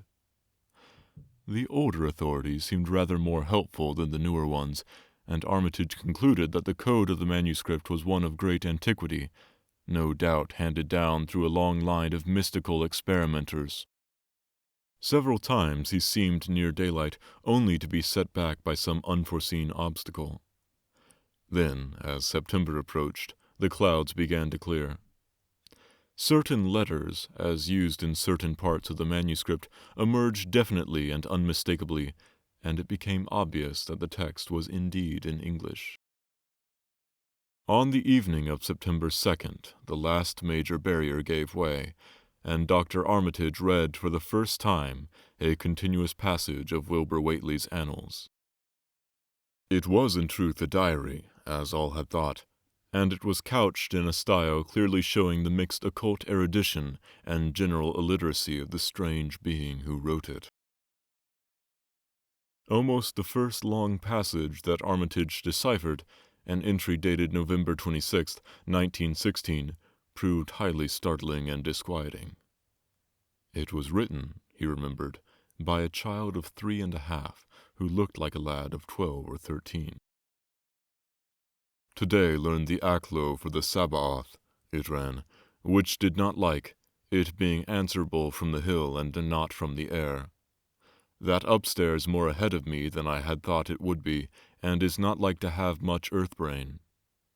Shot Elam Hutchins' collie Jack when he went to bite me, and Elam says he would kill me if he dast. I guess he won't. Grandfather kept me saying the dough formula last night, and I think I saw the inner city at the 2 magnetic poles. I shall go to those poles when the earth is cleared off, if I can't break through with the dough-na formula when I commit it. They from the air told me at Sabbath that it will be years before I can clear off the earth, and I guess Grandfather will be dead then, so I shall have to learn all the angles of the planes and all the formulas between the and the Nagur. They from outside will help, but they cannot take body without human blood. That upstairs looks it will have the right cast. I can see it a little when I make the Voorish sign or blow the powder of Ibn Ghazi at it, and it is near like them at May Eve on the hill. The other face may wear off some. I wonder how I shall look when the earth is cleared and there are no earth beings on it. He that came with the Aklo Sabaoth said I may be transfigured, there being much of outside to work on. Morning found Dr. Armitage in a cold sweat of terror and a frenzy of wakeful concentration. He had not left the manuscript all night, but sat at his table under the electric light, turning page after page with shaking hands as fast as he could decipher the cryptic text. He had nervously telephoned his wife he would not be home, and when she brought him a breakfast from the house, he could scarcely dispose of a mouthful. All that day he read on, now and then halted maddeningly as a reapplication of the complex key became necessary. Lunch and dinner were brought him, but he ate only the smallest fraction of either. Toward the middle of the next night he drowsed off in his chair, but soon woke out of a tangle of nightmares almost as hideous as the truths and menaces to man's existence that he had uncovered. On the morning of September 4th, Professor Rice and Dr. Morgan insisted on seeing him for a while, and departed trembling and ashen gray. That evening he went to bed, but slept only fitfully. Wednesday, the next day, he was back at the manuscript, and began to take copious notes both from the current sections and from those he had already deciphered. In the small hours of that night, he slept a little in an easy chair in his office, but was at the manuscript again before dawn. Some time before noon his physician, Dr. Hartwell, called to see him and insisted that he cease his work. He refused, intimating that it was of the most vital importance for him to complete the reading of the diary and promising an explanation in due course of time. That evening, just as twilight fell, he finished his terrible perusal and sank back exhausted. His wife, bringing his dinner, found him in a half-comatose state, but he was conscious enough to warn her off with a sharp cry when he saw her eyes wander toward the notes he had taken. Weakly rising, he gathered up the scribbled papers and sealed them all in a great envelope, which he immediately placed in his inside coat pocket. He had sufficient strength to get home, but was so clearly in need of medical aid that Dr. Hartwell was summoned at once. As the doctor put him to bed, he could only mutter over and over again, "But what, in God's name, can we do?" Dr. Armitage slept, but was partly delirious the next day. He made no explanations to Hartwell, but in his calmer moments spoke of the imperative need of a long conference with Rice and Morgan. His wilder wanderings were very startling indeed, including frantic appeals that something in a boarded-up farmhouse be destroyed, and fantastic references to some plan for the extirpation of the entire human race and all animal and vegetable life form from the earth by some terrible elder race of beings from another dimension. He would shout that the world was in danger, since the elder things wished to strip it and drag it away from the solar system and cosmos of matter into some other plane or phase of entity from which it had once fallen, vigintillions of eons ago. At other times, he would call for the dreaded Necronomicon and the Demonolatria of Remigius, in which he seemed hopeful of finding some formula to check the peril he conjured up. "Stop them! Stop them!" he would shout. "Those Whateleys meant to let them in, and the worst of all is left. Tell Rice and Morgan we must do something. It's a blind business, but I know how to make the powder. It hasn't been fed since the 2nd of August, when Wilbur came here to his death, and at that rate—" But Armitage had a sound physique despite his 73 years, and slept off his disorder that night without developing any real fever. He woke late Friday, clear of head, though sober with a gnawing fear and tremendous sense of responsibility. Saturday afternoon he felt able to go over to the library and summon Rice and Morgan for a conference, and the rest of that day and evening the three men tortured their brains in the wildest speculation and the most desperate debate. Strange and terrible books were drawn voluminously from the stacked shelves and from secure places of storage, and diagrams and formulae were copied with feverish haste and in bewildering abundance. Of skepticism there was none. All three had seen the body of Wilbur Whately as it lay on the floor in a room of that very building, and after that not one of them could feel even slightly inclined to treat the diary as a madman's raving. Opinions were divided as to notifying the Massachusetts State Police, and the negative finally won. There were things involved which simply could not be believed by those who had not seen a sample, as indeed was made clear during certain subsequent investigations. Late at night, the conference disbanded without having developed a definite plan, but all day Sunday, Armitage was busy comparing formulae and mixing chemicals obtained from the college laboratory. The more he reflected on the hellish diary, the more he was inclined to doubt the efficacy of any material agent in stamping out the entity which Wilbur Whately had left behind him, the earth-threatening entity which, unknown to him, was to burst forth in a few hours and become the memorable Dunwich horror. Monday was a repetition of Sunday with Dr. Armitage, for the task in hand required an infinity of research and experiment. Further consultations of the monstrous diary brought about various changes of plan, and he knew that even in the end a large amount of uncertainty must remain. By Tuesday he had a definite line of action mapped out, and believed he would try a trip to Dunwich within a week. Then, on Wednesday, the great shock came. Tucked away in a corner of the Arkham Advertiser was a facetious little item from the Associated Press, telling what a record-breaking monster the bootleg whiskey of Dunwich had raised up. Armitage, half-stunned, could only telephone for Rice and Morgan. Far into the night they discussed, and the next day was a whirlwind of preparation on the part of them all. Armitage knew he would be meddling with terrible powers, yet saw that there was no other way to annul the deeper and more malign meddling which others had done before him. 9. Friday morning, Armitage, Rice, and Morgan set out by motor for Dunwich, arriving at the village about 1 in the afternoon. The day was pleasant, but even in the brightest sunlight a kind of quiet dread and portent seemed to hover about the strangely domed hills and the deep, shadowy ravines of the stricken region. Now and then on some mountain top a gaunt circle of stones could be glimpsed against the sky. From the air of hushed fright at Osborne's store, they knew something hideous had happened, and soon learned of the annihilation of the Elmer Fry house and family.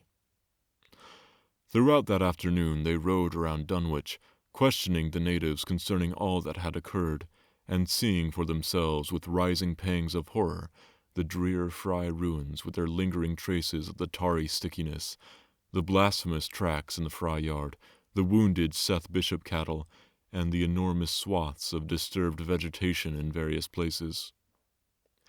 The trail up and down Sentinel Hill seemed to Armitage of almost cataclysmic significance, and he looked long at the sinister, altar-like stone on the summit. At length the visitors, apprised of a party of state police which had come from Aylesbury that morning in response to the first telephone reports of the Fry tragedy, decided to seek out the officers and compare notes as far as practicable. This, however, they found more easily planned than performed, since no sign of the party could be found in any direction. There had been 5 of them in a car, but now the car stood empty near the ruins in the Fry yard. The natives, all of whom had talked with the policemen, seemed at first as perplexed as Armitage and his companions. Then old Sam Hutchins thought of something and turned pale, nudging Fred Farr and pointing to the dank, deep hollow that yawned close by. "God," he gasped. "I told 'em not to go down into the glen, and I never thought nobody'd do it with them tracks, and that smell and the whippoorwills a-screeching down there in the dark of noonday." A cold shudder ran through natives and visitors alike, and every ear seemed strained in a kind of instinctive, unconscious listening. Armitage, now that he had actually come upon the horror and its monstrous work, trembled with the responsibility he felt to be his. Night would soon fall, and it was then that the mountainous blasphemy lumbered upon its eldritch course. Negotium parambuiens in tenebris. The old librarian rehearsed the formulae he had memorized, and clutched the paper containing the alternative one he had not memorized. He saw that his electric flashlight was in working order.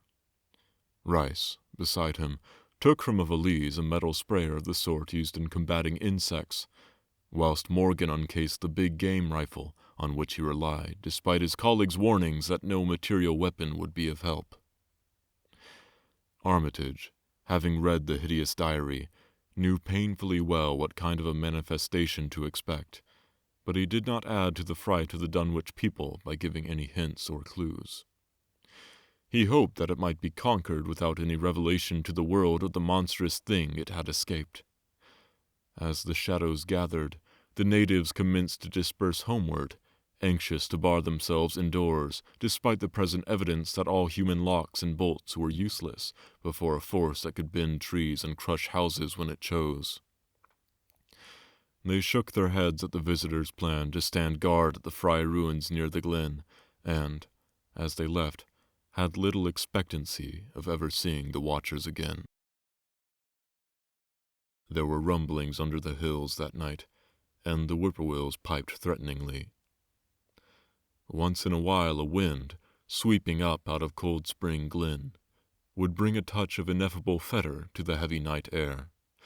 Such a fetor as all three of the watchers had smelled once before, when they stood above a dying thing that had passed for 15 years and a half as a human being. But the looked-for terror did not appear. Whatever was down there in the glen was biding its time, and Armitage told his colleagues it would be suicidal to try to attack it in the dark. Morning came wanly, and the night sounds ceased. It was a gray, bleak day, with now and then a drizzle of rain, and heavier clouds seemed to be piling themselves up beyond the hills to the northwest. The men from Arkham were undecided what to do. Seeking shelter from the increasing rainfall beneath one of the few undestroyed Fry outbuildings, they debated the wisdom of waiting, or of taking the aggressive and going down into the glen in quest of their nameless, monstrous quarry. The downpour waxed in heaviness, and distant peals of thunder sounded from far horizons. Sheet lightning shimmered, and then a forky bolt flashed near at hand, as if descending into the accursed glen itself. The sky grew very dark, and the watchers hoped that the storm would prove a short, sharp one followed by clear weather. It was still gruesomely dark when, not much over an hour later, a confused babble of voices sounded down the road. Another moment brought to view a frightened group of more than a dozen men, running, shouting, and even whimpering hysterically. Someone in the lead began sobbing out words, and the Arkham men started violently when those words developed a coherent form. "Oh, my God, my God," the voice choked out. "It's a-going again, and this time by day. It's out and a-moving this very minute, and only the Lord knows when it'll be on us all." The speaker panted into silence, but another took up his message. "Nigh on an hour ago, Zeb Whately here heard this phone a-ringing, and it was Miss Corey, George's wife, that lives down by the junction. She says the hired boy Luther was out driving in the cows from the storm out of the big boat when he see all the trees a-bending at the mouth of the glen, opposite side to this, and smelt the same awful smell like he smelt when he found the big tracks last Monday morning. And he says they was a swishing lapping sound, more nor'n what the bending trees and bushes could make, and all on a sudden the trees along the road began to get pushed one side, and they was a terrible stomping and splashing in the mud. But mind you, Luther, he didn't see nothing at all, only just the bending trees and underbrush. Then for ahead, where Bishop's Brook goes under the road, he heard an awful creaking and straining on the bridge, and says he could tell the sound of wood is starting to crack and split. And all the whiles he never see a thing, only them trees and bushes a-bending. and when the swishing sound got very far off, on the road towards Wizard Whately's and Sentinel Hill, Luther he had the guts to step up where he'd heard it first and look at the ground. It was all mud and water, and the sky was dark, and all the rain was wiping out all tracks about as fast as could be. But beginning at the glen mouth, where the trees had moved, they was still some of them awful prints big as barrels like he'd seen Monday. At this point, the first excited speaker interrupted. But that ain't the trouble now, that was only the start. Zeb here was calling folks up, and everybody was a-listening in, when a call from Seth Bishop's cut in. His housekeeper, Sally, was carrying on fit to kill. She just seed the trees a-binding beside the road, and says they was a kind of mushy sound, like a elephant puffing and treading, a-heading for the house. Then she up and spoke sudden of a fearful smell, and says her boy Chancey was a-screaming as how it was just like what he smelled up to the Whately ruins Monday morning, and the dogs was barking and whining awful. And then she let out a terrible yell, and says the shed down the road had just caved in like the storm had blowed it over, only the wind wasn't strong enough to do that. Everybody was a-listening, and we could hear lots of folks on the wire a-gasping. All to once Sally she yelled again, and says the front yard picket fence had just crumbled up, though they want no sign of what done it. Then everybody on the line could hear Chancey and old Seth Bishop a-yelling too, and Sally was shrieking out that something heavy had struck the house, not lightning nor nothing, but something heavy against the front. That kept a-launching itself again and again, though you couldn't see nothing out the front windows. And then... Lines of fright deepened on every face, and Armitage, shaken as he was, had barely poise enough to prompt the speaker. And then Sally, she yelled out, "Oh, help, the house is caving in!" And on the wire we could hear a terrible crashing and a whole flock of screaming, just like when Elmer Fry's place was took, only worse. The man paused, and another of the crowd spoke. That's all. Not a sound nor squeak over the phone arter that. Just still like. We that heard it got out Fords and wagons and rounded up as many able-bodied menfolks as we could get at Corey's place, and come up here to see what you thought was best to do. Not but what I think it's the Lord's judgment for our inquieties that no mortal kin ever set aside. Armitage saw that the time for positive action had come, and spoke decisively to the faltering group of frightened rustics. "We must follow it, boys." He made his voice as reassuring as possible. "I believe there's a chance of putting it out of business. You men know that those Whateleys were wizards. Well, this is a thing of wizardry, and must be put down by the same means. I've seen Wilbur Whately's diary and read some of the strange old books he used to read, and I think I know the right kind of spell to recite to make the thing fade away. Of course, one can't be sure, but we can always take a chance. It's invisible. I knew it would be, but there's powder in the long-distance sprayer that might make it show up for a second. Later on, we'll try it. It's a frightful thing to have alive, but it isn't as bad as what Wilbur would have let in if he'd lived longer. You'll never know what the world escaped. Now we've only this one thing to fight, and it can't multiply. It can, though, do a lot of harm, so we mustn't hesitate to rid the community of it. We must follow it, and the way to begin is to go to the place that has just been wrecked. Let somebody lead the way. I don't know your roads very well, but I've an idea there might be a shorter cut across lots. How about it?" The men shuffled about a moment, and then Earl Sawyer spoke softly, pointing with a grimy finger through the steadily lessening rain. "I guess you can get to Seth Bishop's quickest by cutting across the lower meadow here, wading the brook at the low place, and climbing through Carrier's mowing and the timber lot beyond. That comes out on the upper road mighty nice a leetle t'other side." Armitage, with Rice and Morgan, started to walk in the direction indicated, and most of the natives followed slowly. The sky was growing lighter, and there were signs that the storm had worn itself away. When Armitage inadvertently took a wrong direction, Joe Osborne warned him and walked ahead to show him the right one. Courage and confidence were mounting, though the twilight of the almost perpendicular wooded hill, which lay toward the end of their shortcut, and among whose fantastic ancient trees they had to scramble as if up a ladder, put these qualities to a severe test. At length they emerged on a muddy road to find the sun coming out. They were a little beyond the Seth Bishop place, but bent trees and hideously unmistakable tracks showed what had passed by. Only a few moments were consumed in surveying the ruins just round the bend. It was the Fry incident all over again, and nothing dead or living was found in either of the collapsed shells which had been the Bishop house and barn. No one cared to remain there amidst the stench and tarry stickiness, but all turned instinctively to the line of horrible prints leading on toward the wrecked Whately farmhouse and the altar-crowned slopes of Sentinel Hill. As the men passed the site of Wilbur Whately's abode, they shuddered visibly, and seemed again to mix hesitancy with their zeal. It was no joke tracking down something as big as a house that one could not see, but that had all the vicious malevolence of a demon.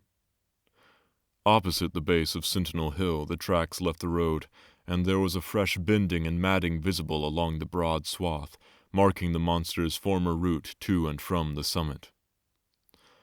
Armitage produced a pocket telescope of considerable power and scanned the steep green side of the hill.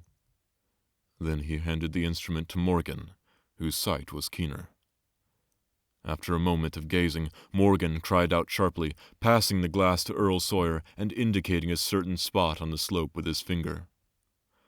Sawyer, as clumsy as most non-users of optical devices are, fumbled a while, but eventually focused the lens with Armitage's aid.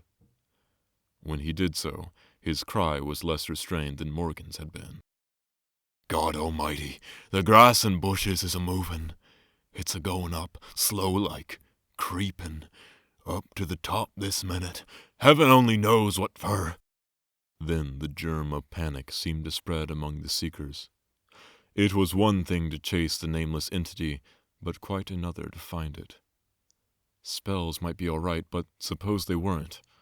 Voices began questioning Armitage about what he knew of the thing, and no reply seemed quite to satisfy.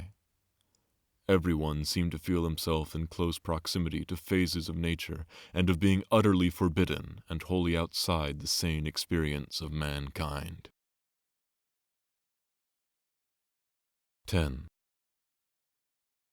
In the end, the three men from Arkham, old, white-bearded Dr. Armitage, stocky, iron-gray Professor Rice, and lean, youngish Dr. Morgan, ascended the mountain alone.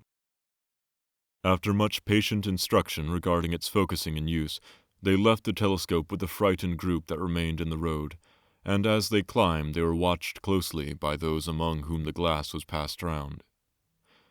It was hard going, and Armitage had to be helped more than once. High above the toiling group, the great swath trembled as its hellish marker repassed with snail-like deliberateness. Then it was obvious that the pursuers were gaining. Curtis Whately, of the undecayed branch, was holding the telescope when the Arkham party detoured radically from the swath.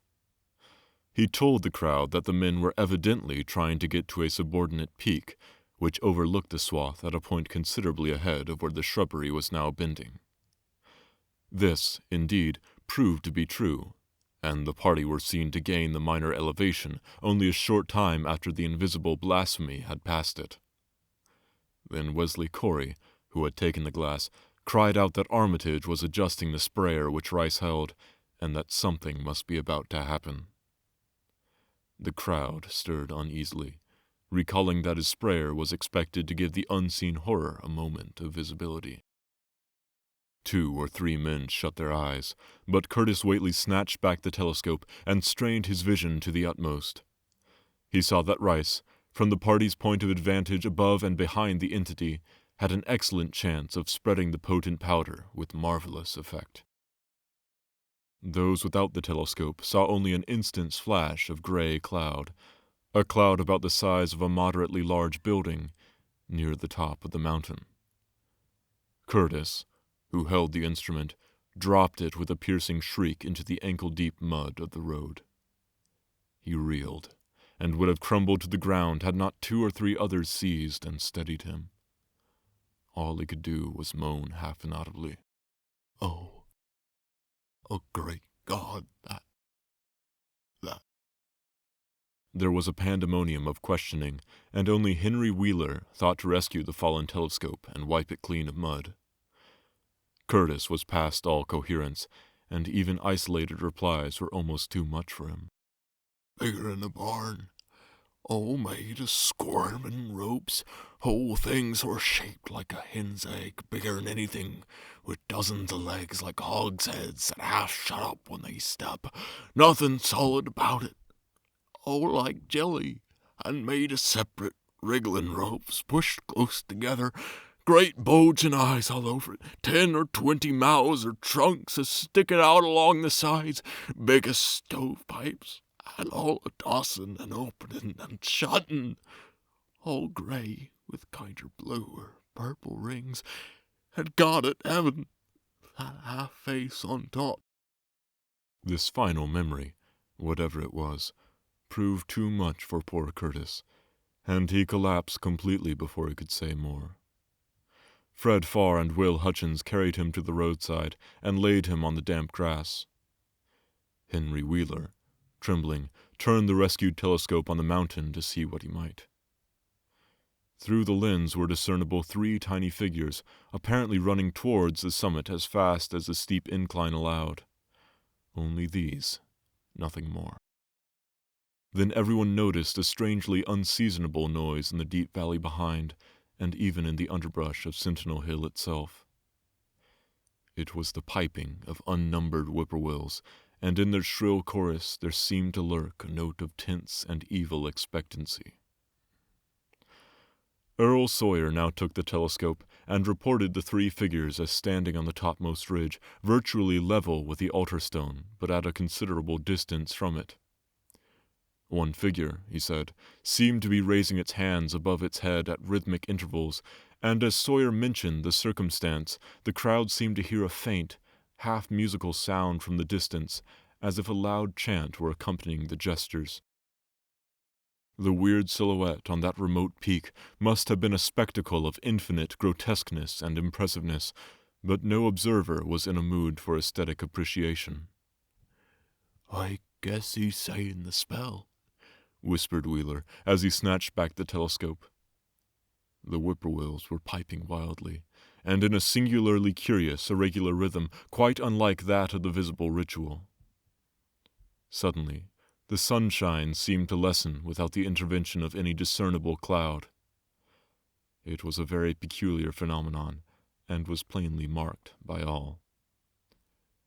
A rumbling sound seemed brewing beneath the hills, mixed strangely with a concordant rumbling which clearly came from the sky. Lightning flashed aloft, and the wondering crowd looked in vain for the portents of storm. The chanting of the men from Arkham now became unmistakable, and Wheeler saw through the glass that they were all raising their arms in the rhythmic incantation. From some farmhouse far away came the frantic barking of dogs. The change in the quality of the daylight increased, and the crowd gazed about the horizon in wonder. A purplish darkness, born of nothing more than a spectral deepening of the sky's blue, pressed down upon the rumbling hills. Then the lightning flashed again, somewhat brighter than before, and the crowd fancied that it had showed a certain mistiness around the altar stone on the distant height.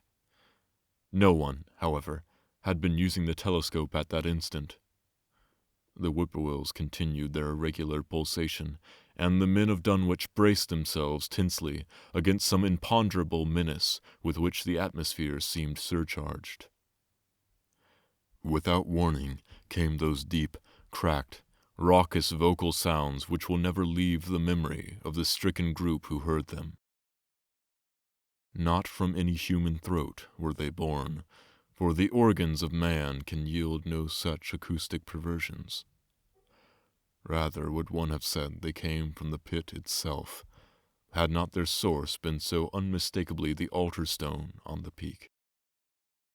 It is almost erroneous to call them sounds at all, since so much of their ghastly, infrabass timbre spoke to dim seats of consciousness and terror far subtler than the ear.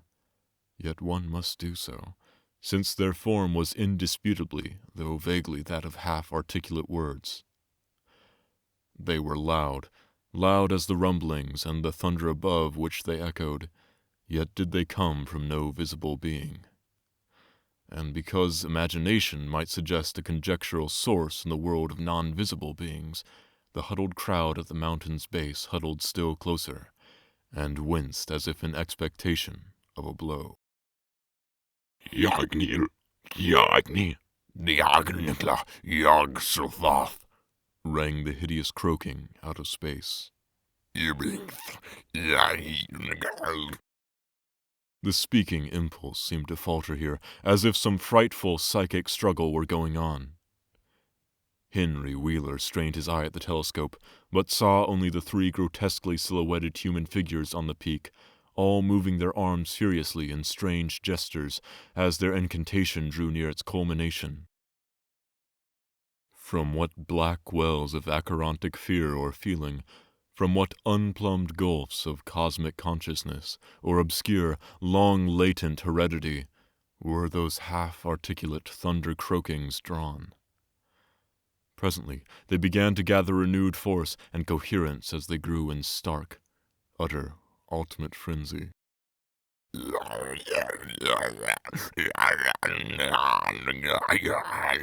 Help! Help! Father! Father!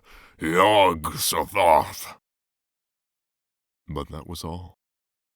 The pallid group in the road, still reeling at the indisputably English syllables that had poured thickly and thunderously down from the frantic vacancy behind that shocking altar stone, were never to hear such syllables again. Instead, they jumped violently at the terrific report, which seemed to rend the hills, the deafening, cataclysmic peal whose source, be it inner earth or sky, no hearer was ever able to place. A single lightning bolt shot from the purple zenith to the altar stone, and a great tidal wave of viewless force and indescribable stench swept down from the hill to all the countryside. Trees, grass, and underbrush were whipped into a fury, and the frightened crowd at the mountain's base, weakened by the lethal fetter that seemed about to asphyxiate them, were almost hurled off their feet.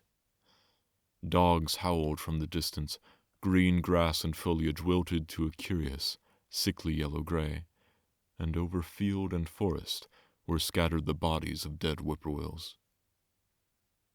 The stench left quickly, but the vegetation never came right again. To this day, there is something queer and unholy about the growths on and around that fearsome hill. Curtis Whately was only just regaining consciousness when the Arkham men came slowly down the mountain in the beams of a sunlight once more brilliant and untainted.